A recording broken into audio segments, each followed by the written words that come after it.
Bon matin et bienvenue à la réflexion. Jésus nous parle aujourd'hui, en ce 5 décembre. Alors, dans l'Évangile d'aujourd'hui, Jésus enseigne à une grande foule. Jésus aime parler aux foules. Un homme paralysé arrive porté par 4 de ses amis. Jésus commence par lui pardonner ses péchés, ce qui ne fait pas l'affaire de toutes les personnes présentes. Sans plus tarder, écoutons la parole de Dieu pour connaître la suite. Au nom du Père et du Fils et du Saint-Esprit. Amen. Le Seigneur soit avec vous et avec votre esprit. Lecture de l'Évangile de Jésus le Christ selon saint Luc. Gloire à toi, Seigneur. Tu es parole de vie, tu es la source d'amour, oh Jésus-Christ, mon bon pasteur. Alléluia, alléluia, alléluia, alléluia. Gloire à toi, oh Seigneur, alléluia, alléluia, alléluia. Gloire à toi, oh Seigneur. Un jour que Jésus enseignait, il y avait dans l'assistance des pharisiens et des docteurs de la loi, venus de tous les villages de la Galilée et de Judée, ainsi que de Jérusalem. Et la puissance du Seigneur était à l'œuvre pour lui faire opérer des guérisons. Arrivent des gens portant sur une civière un homme qui était paralysé. Ils cherchaient à le faire entrer pour le placer devant Jésus. Mais ne voyant pas comment faire à cause de la foule, ils montèrent sur le toit et, en écartant les tuiles, ils le firent descendre avec sa civière, en plein milieu devant Jésus. Voyant leur foi, il dit, « Homme, tes péchés te sont pardonnés. » Les scribes et les pharisiens se mirent à raisonner. « Qui est-il celui-là? Il dit des blasphèmes. Qui donc peut pardonner les péchés sinon Dieu seul? » Mais Jésus, saisissant leurs pensées, leur répondit, « Pourquoi ces pensées dans votre cœur? Qu'est-ce qui est le plus facile à dire? Tes péchés te sont pardonnés, ou dire, lève-toi et marche. Eh bien, afin que vous sachiez que le Fils de l'homme a autorité sur la terre pour pardonner les péchés, Jésus s'adressa à celui qui était paralysé. Je te le dis, lève-toi, prends ta civière et retourne dans ta maison. À l'instant même, celui-ci se releva devant eux.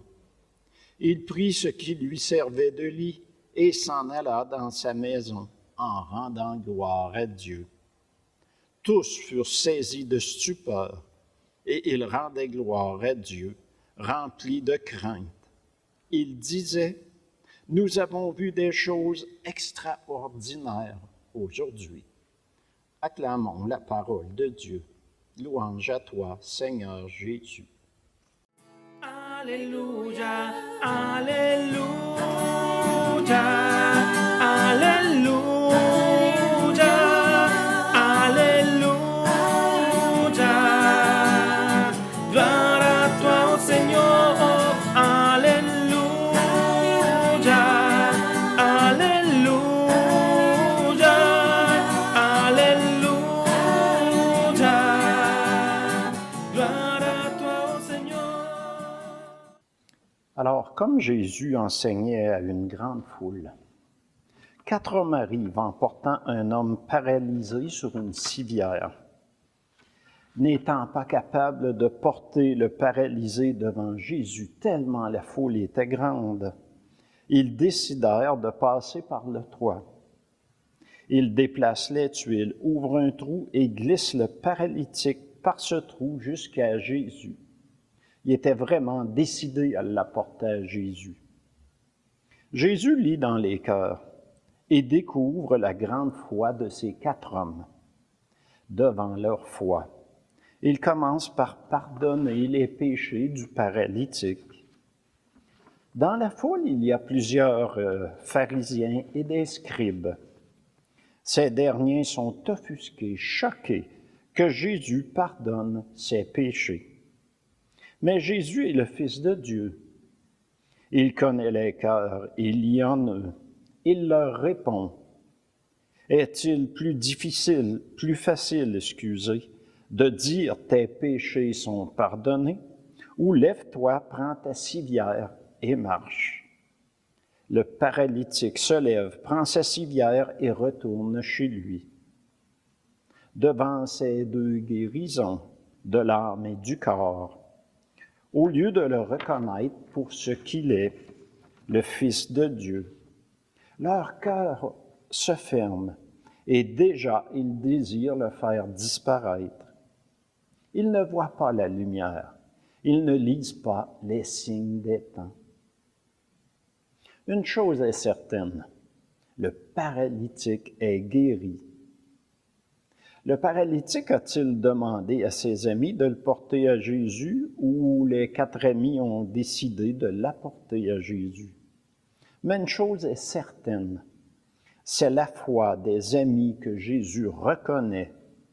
Avons-nous des amis que nous devrions amener à Jésus?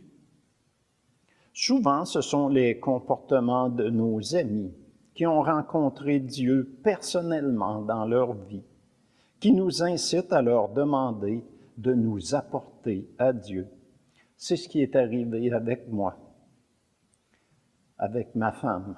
C'est ma femme qui avait suivi une session d'école d'évangélisation Saint-André, Vie Nouvelle, comme on a eu dernièrement ici même à l'Église du Christ-Roi d'Amos.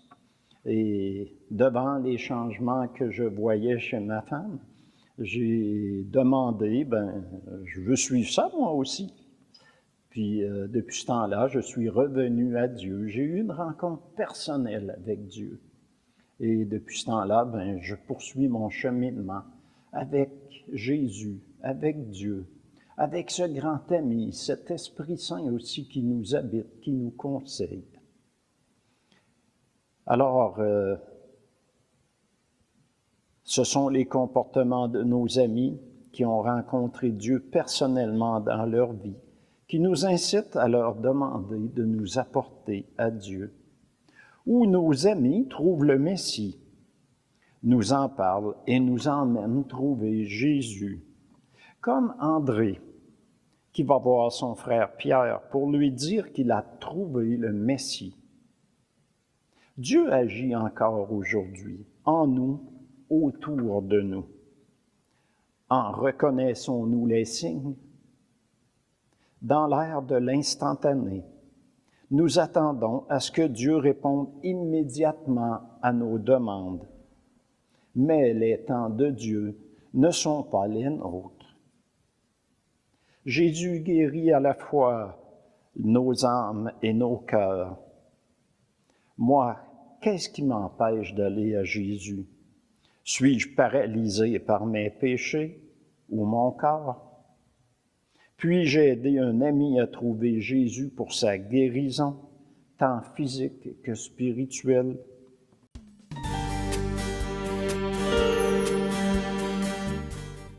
Prions. Seigneur Jésus, donne-nous le courage de nous laisser guider jusqu'à toi pour nos guérisons. Aide-nous à apporter ceux qui ont besoin de guérison jusqu'à toi. Par ton grand amour de tous les humains, ta grande miséricorde, toutes les guérisons sont possibles, le tout gratuitement. Jésus, je t'aime. Amen. Et moi, en son nom, le nom de Jésus, le Christ, le seul, je vous bénis, Au nom du Père et du Fils et du Saint-Esprit. Amen. Bonne journée, bon temps de l'Avent.